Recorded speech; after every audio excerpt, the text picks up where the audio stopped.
Hey everyone, welcome back to my YouTube channel. If you're new here, don't forget to subscribe and hit the bell icon so you never miss update. Let's get start the video without wasting your time. So guys, how to fix delete option not showing on iPhone, iPad after I updated. So guys, let's get start the video without wasting your time. So once you apps, if you want to delete an app, tap here and then tap on remove app. Now we can see here's not showing delete app options. So how can fix this issue? Simply step by step and follow them.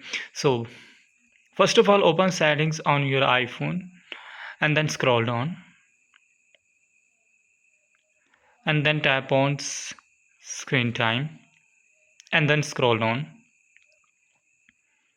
tap on content and private restrictions.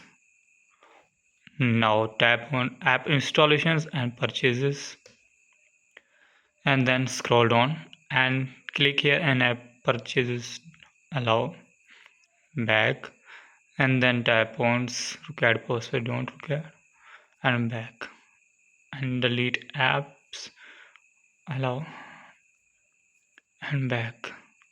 Now tap toggles content and privacy restrictions turn off and back home screen and choose any apps if you want to delete it from your phone and then tap on app and click on remove app. Now we can see it's showing delete app options on my phone. So guys, if you have any problem, tell in the comment, I help you. Please subscribe to my YouTube channel and thanks for watching videos. Thank you.